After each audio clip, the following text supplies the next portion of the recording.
Hello YouTube, my name is Isabella and welcome back to my channel, Stubbornly Bookish. Today I'm finally going to be discussing my least favorite books of 2019.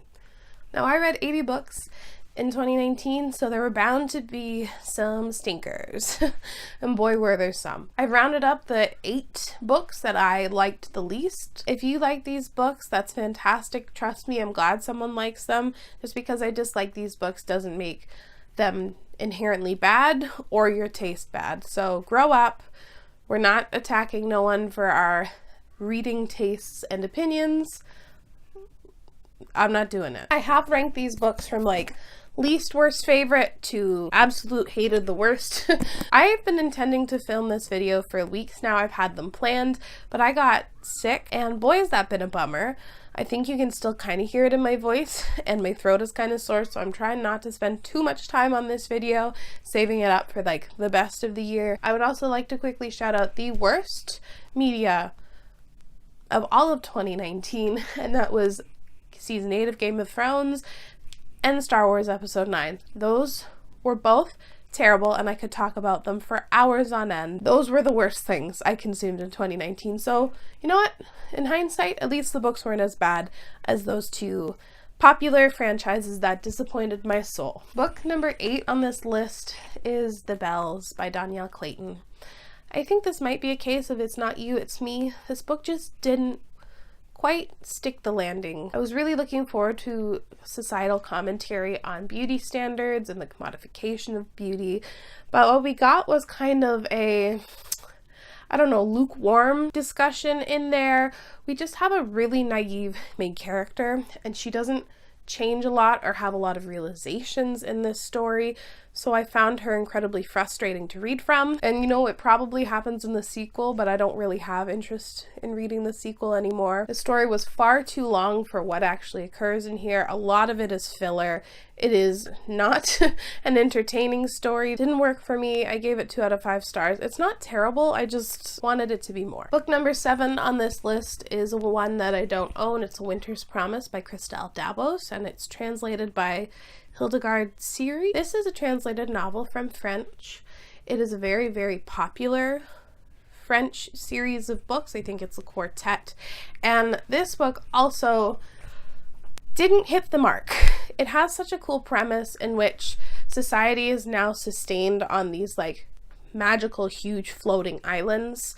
And each of these islands is so huge that there's these different societies and things work vastly different on each one. When it comes down to the story, I was left wanting in almost every way. The world is not actively explored in here, nor is it really discussed how the world came to be, why each society is so different. There's not a very good delving into the society that our main character ends up traveling to. Speaking of the main character, can somebody say self-insert bland YA character? Holy shit, was she bland. She wears glasses and she is shy and introverted, and I think she likes reading, and all she wants to do is run her little museum. She has no agency throughout the story, really at all. She kind of just goes with what she's told to do, her opinion, and she's never really heard, and she doesn't seem to care that people are treating her like shit. And it got under my skin. Oh, I also forgot to mention that she's klutzy. She's ever so klutzy, stumbles into everything, drops everything. She's a klutz. Like, that's what we're dealing with here. I also didn't particularly like the writing. I can acknowledge that this is a translated work and I'm not reading it in the language it was originally written, but it felt kind of stunted and odd. Weird things were thrown in there. And I didn't like it. I also found it to be really long and really boring. There were long stretches where not much happens. And I was not on board for a potential romance. Books number 6 on this list, yes, there are 2 books, are part of the same series.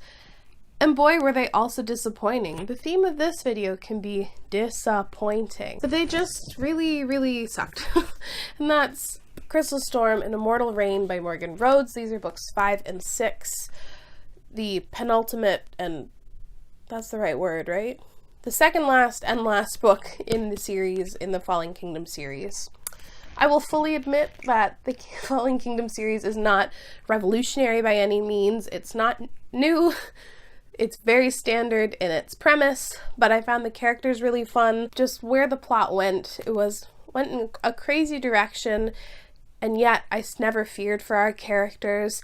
Everything was going to turn out and be fine. We had the weird introduction of new characters still in book 5, which was odd. Our characters kind of start acting out of character just to create a bit of tension, and I think there's a miscommunication plotline, if I'm not mistaken, in like book 5, which is fucking ridiculous. And there's some weird things in here about sex and like punishing women for wanting it that I just wasn't a fan of. I was so disappointed because I really liked books 3 and 4, and I held hope that Crystal Storm was just kind of a blip in the road, but Immortal Reign was a terrible ending. It was so weak, it limped towards the finish line and barely got there. Book number 5 on this list is one that I just thought was stupid from content to tone, from concept to execution, and that's The Testaments by Margaret Atwood. I don't frankly feel like talking about this book anymore. I just didn't like it. It felt unnecessary. Why write a sequel 30 years later and just not do it well and just get so outlandish and crazy? I'll never know. This book honestly seemed like a cash grab to me. I'm over it. The plot got so stupid. Oh my god, the plot gets stupid. The way that they were trying to, I don't know, take down things just was dumb. No way would this ever be the way people actually go about doing stuff. Sorry, that's vague, but this is technically a sequel. The only reason why this book didn't get like a 1 star was because of our other main character, who I thought was fascinating. And if this book was written just from her perspective and like her involvement, boy, do I think that could have been a great book. But it was watered down with a lot of dumb shit. So I gave it 2 stars. I'm very glad I didn't purchase it. I'm tired of seeing it everywhere. Book number 4 on this list was going okay, not too bad, until we flopped with the ending, and that's Wilder Girls by Rory Power. I was so excited to read this book.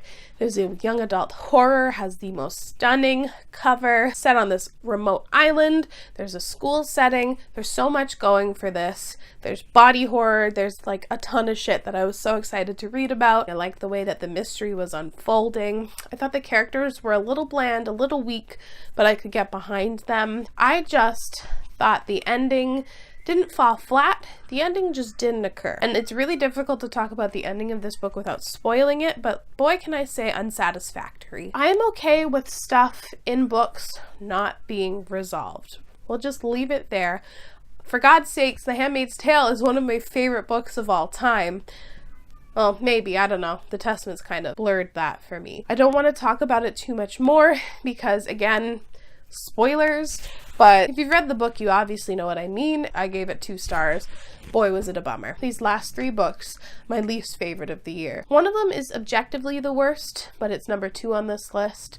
And the other 2 were just so disappointing and upsetting and not at all what I expected from them. And let's do this. Book number 3 on this list, my first 1 star, is none other than good old Giddy and the Ninth by Tamsin Muir. This is definitely the case of a good concept, a good idea, but a debut author kind of fumbling with it and having too many good ideas packed into one story. Like, there are so many elements of this story, and I don't think any of them were ever really successful. There is like the fact that like, it's sci-fi, there are different planets, different worlds, there's some sort of like magic-ish that people can do, kind of, if I'm not mistaken. There's a murder mystery in here. There's a ton of shit that makes no sense, and the writing was pretty bad, and I just didn't like it. I thought the writing in here was stunted. It never accurately or aptly described what it was attempting to describe. I never had a clear picture in my head what was going on, because it would go on for pages and pages and then still not be clear enough to tell me what was going on. Gideon could have been a phenomenal character if her character was consistent.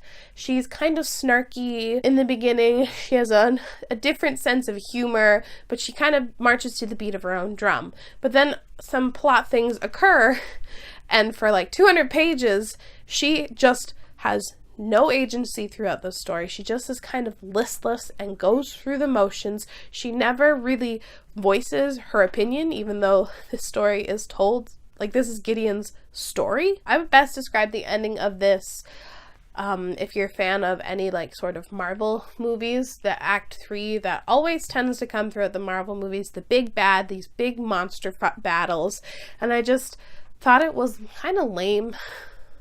And like the reveals in that weren't great. I don't know. This book didn't work for me on any level whatsoever. I gave it 1 out of 5 stars. I didn't like it. I'm so disappointed. Like, best premise ever, lesbian necromancers in space. Best, like, one line to get me to read a book. And it bit me in the ass. This is why you learn a little bit more before going into your books, because stuff like that happens. It just wasn't great. Book number 2 is god awful, and that's On the Other Side by Carrie Fletcher. I bet you don't know what this book is about. I sure didn't when I read it. I just purchased the book in 2016 because I like the author, the YouTuber behind the story, and I'm never doing that again. I have to know what the book is about before buying a YouTuber's book, because then things like this happen. This is so poorly written that I'm not sure which era this novel is supposed to take place in. This is a contemporary story that has the slightest fabulism twist, and it follows this girl, this woman who's 27, makes a deal with her mother to go live out on her own for 1 year to make it as a cartoonist. And if she doesn't, then she'll come back home and marry her childhood best friend, because she's a shame on the family, because her family is very affluent and rich. I've also read many other reviews in which people don't know when this is supposed to go on, because we're talking as if this is in the 40s. Yeah, I'm pretty sure there's mentions of cell phones and shit when she is 27, and like, it's ridiculous. Also, this is a classic case of a debut author writing themselves into the story. She is almost a direct replica of the author, who I don't know, obviously, but I know who she is on camera, and it's just ridiculous that she got away with it. I'll also say that the fabulous elements in here are done so poorly. It's so poorly described and just kind of so abrupt that you don't understand what's going on. And then I was like reading back and I was like, oh, this is supposed to be the magical part? It's just so strange. I wasn't a fan of the writing. The romance in here was whatever. I also can't stand the fact that our main character was like just so self-sacrificing. Nobody cares if I spoil this book. She was so willing to give up everything that her past life brought her because she loved this man. Then she finds out that her brother is gay, and so she's like, hold on, I need to save him. I'll marry my best friend. I'll like shun my the love of my life to marry my best friend so my gay brother can be spared. It's so dumb. It's so foolish. And while the intentions might technically be noble, I don't know. It just seems so like pandery. I read it and continued reading it because I spent a lot of money on this book in 2016. I technically purchased it twice. I went and purchased a Waterstones edition of this when it came out with the sprayed pages because I love a sprayed page. I don't think 2016 Isabella knew what was coming for her. I would also like to read you some descriptors that I have in my notes. I wrote that it's inane, insipid, and a truly asinine story. This is so unsuccessful in what it attempts to do in every sense of the word. I'm so mad I wasted my time on this. This was my last read of 2019. 1 star.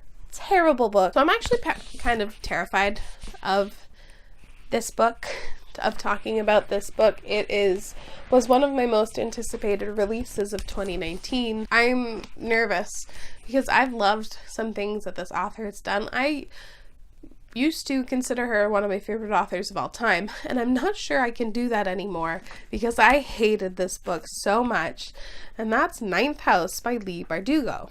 Another case of me splurging, purchasing the fucking Waterstones edition, and this book bit me in the ass.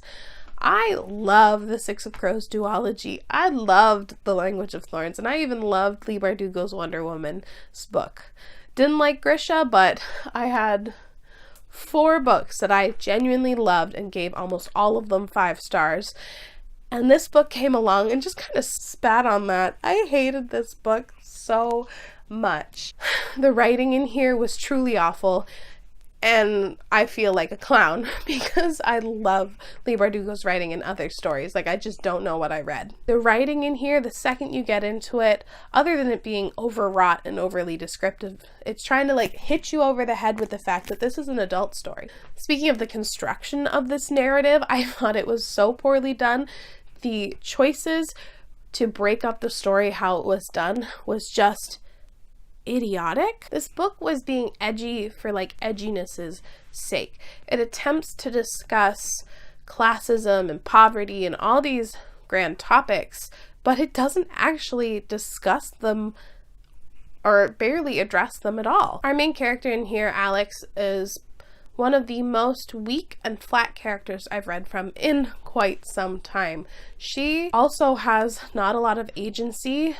At the beginning of the story, you don't really understand what motivates her, and what motivates her in the story is very inconsistent. Even though we have flashbacks and we know technically why she is at Yale University, she just is such a weak, flat character. I'm just so disappointed. I'd like to give a content warning for sexual assault. I'm going to be briefly talking about that in here and how I'm just not a fan. I know Leigh Bardugo has said that writing this book was, I think, helpful to her in her journey, but the fact that sexual assault is used as a motivator in this story, as a thing that spurs on the plot, I think was just a terrible choice. You can have sexual assault and rape in a story, but like in the way that it was done, and like to one of the characters who it was done to, it's never really fucking addressed again, and she is so not in the story. You don't get to hear how she's feeling after it,